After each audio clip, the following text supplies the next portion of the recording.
Welcome to Curacao. We're gonna take you to all the best spots. Today we're here at the Curacao Distillery. I went with the Blue Tie, which is a blue Mai Tai. It's like a 2-hour catamaran ride from the main island.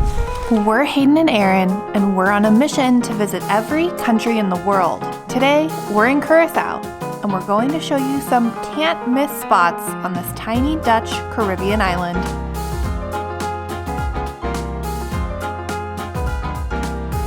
You'll definitely want to make sure to explore the downtown Willemstad, which is a UNESCO World Heritage City, including this really cool pontoon bridge that opens up to let ships pass through the harbor. The city has actually been modeled after Amsterdam, and it's actually referred to as Little Amsterdam. Make your way across the bridge, taking in all the beautifully colored buildings along the way. You can watch the bridge open and close from a nearby restaurant called De Gouverneur while you enjoy some banana soup. Seriously, you need to try it. It's incredible. It's really hot outside, so I'm not really sure why we ordered soup, but I'm pretty excited about it. It seems like a pretty local, like Caribbean style dish.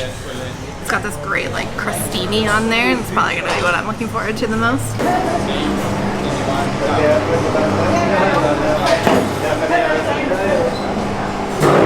Wow. I honestly have no idea how to describe the flavor. It's a little spicy. It's got a little bit of a kick to it. Lots of really good like spices in there. It's kind of thick and creamy. And it's really good. I don't know how to describe that to you, but it's freaking delicious. Like, it's nice and creamy, really well flavored and spiced. Incredible. Banana soup, who knew? Today we're here at the Curacao Distillery. We're gonna take a guided tour where we get to go in and see how the liqueur is made, the famous Blue Curaçao. We get to do some tastings, and I think we get a cocktail at the end of this, so pretty excited about it. Yeah, we love doing distillery tours. It's always really just interesting and fascinating how they actually turn plant material into alcohol and just the whole process. You know, the science nerd in me really geeks out on that. The Spanish brought their Valencia oranges to the island, but because the soil and climate are so different, the oranges became almost inedible here in Curacao.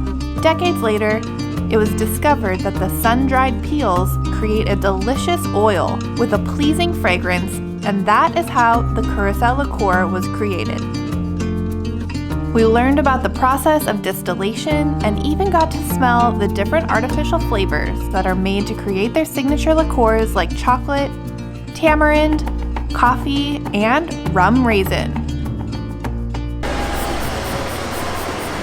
We just got done taking a tour at the Curacao Distillery and learned a lot about the process, the history. Surprisingly, learned that they're actually really high in alcohol content. I always thought they were like 20 proof, but they're more along the lines of 62 proof. And so now we're getting ready to taste one. I'm gonna start with the original. Oh, you can smell there's like an orangey, citrusy smell to it. It might be the stuff on my hand though. No, I think it's in the drink.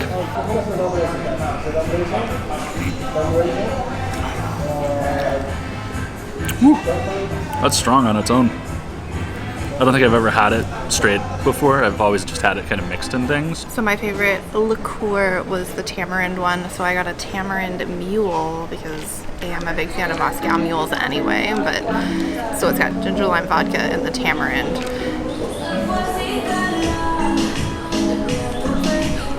And that tamarind comes through pretty strongly too. So like, we're really big fans of like the tamarind margarita. This tastes just like one. Yum. Freaking delicious. Tamarind for the win. I went with the Blue Tie, which is a blue Mai Tai with white rum and a Blue Curaçao liqueur and a few other things mixed in there.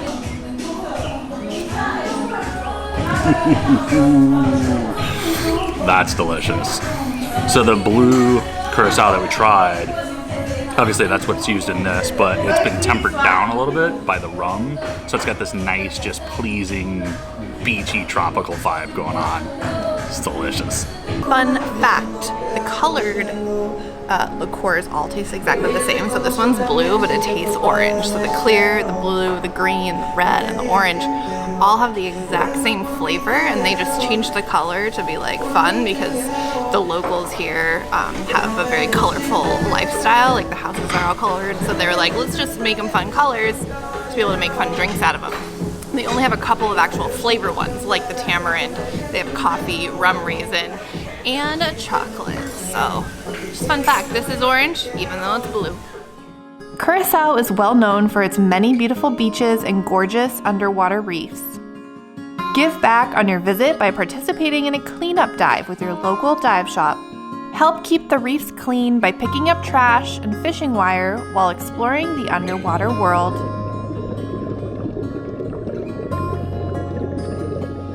You can also get involved with the reef restoration projects going on around the island, where they're growing endangered elkhorn and staghorn corals, which are essential for healthy reefs.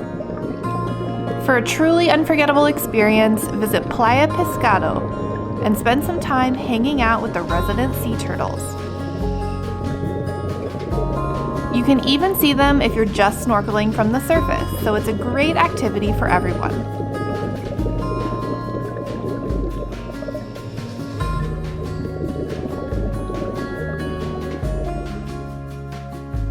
To learn more about sea turtles and the dangers they face today, visit Sea Turtle Conservation Curacao inside the Sandbill Mall. The threats that we pose on sea turtles by human action, basically not only threatening their existence, but basically they can cause a collapse of our whole ecosystem. No trip to Curacao is complete without a trip to the nearby uninhabited island of Klein.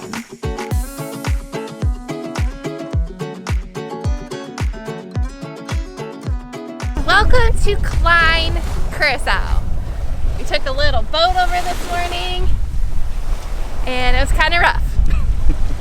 Yeah, it's like a 2-hour catamaran ride from the main island, and it's this uninhabited island of just beautiful waters and white beaches, but not the smoothest of sail. So we did a little dive this morning when we got here. Not the greatest. No. It was actually mostly dead coral. It looks like a lot of this boat activity has just completely destroyed it, which is sad. Like, you would think that an uninhabited island would have pretty good reefs, but apparently that's not the case. Yeah, it's definitely not one of the prettier reefs we've been on. And I mean, there was quite a bit of fish, but just wasn't that beautiful. It was pretty disappointing. So we're just gonna walk along the beach here. We have a little bit more time here, but otherwise not much going on. We're on a beach.